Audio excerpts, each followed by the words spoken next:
What makes you more excited? $100 in your pocket or $100 that you can give to somebody and change their life, for even if just for a moment? Be honest.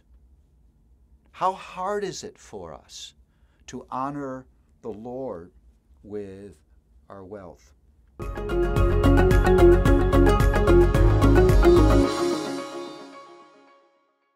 Well, we are walking our way through the beautiful, beautiful, beautiful, beautiful themes of Proverbs. I mean, if you want a portrait of life as beautiful as it can become, read the Proverbs. It's just a portrait of the good life.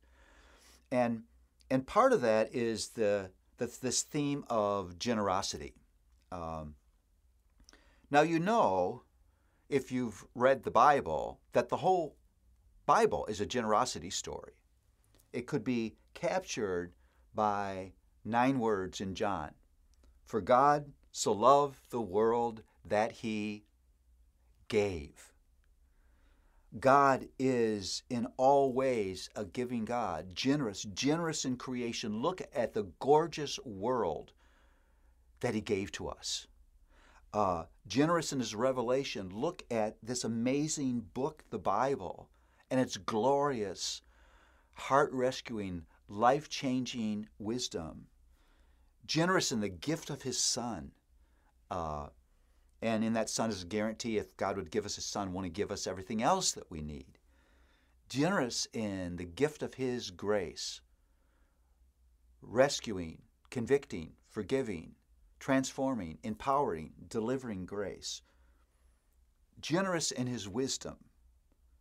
Generous in his moment-by-moment care. This one who rules heaven and earth would say, you come, you cast your cares on me, because I really do care for you. So it makes perfect sense that this would be a theme in Proverbs. Now, it is possible to miss the presence of this theme and the dominance of this theme because of the way that the Proverbs talks about it. This is Proverbs 3, 9 and 10. Honor the Lord with your wealth and with the first fruits of all your produce. Then your barns will be filled with plenty, and your vats will be bursting with wine. Whenever you see the phrase, honor the Lord with your wealth, he's saying, do something more with your money than spend it on yourself.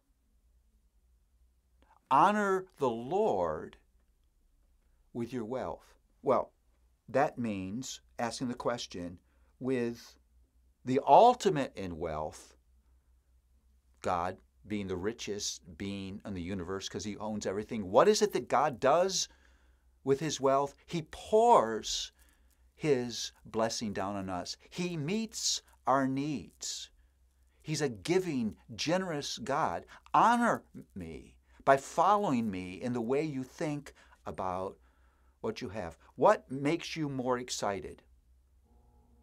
$100 in your pocket or $100 that you can give to somebody and change their life, for even if just for a moment?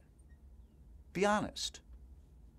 How hard is it for us to honor the Lord with our wealth? Proverbs 14:21 says this, whoever despises his neighbor is a sinner, but blessed is he who is generous to the poor. You know, how could we be anything less than generous if we know where the biblical story goes? Here's where it goes. This is 2 Corinthians 8:9. For you know the grace of the Lord Jesus Christ, that though he was rich, yet for your sake he became poor, so that you by his poverty might become rich. God met us, the one who is rich in every way, met us in the poverty of our sin, how did he meet us? He became poor so that we, through that experience of his, might become eternally rich. If that's the inertia of the story, if that's where the story is going, then how could we not honor God with our wealth? The Proverbs would say the key to generosity is to know that what you've been given doesn't belong to you. It belongs to the giver. Use it his way.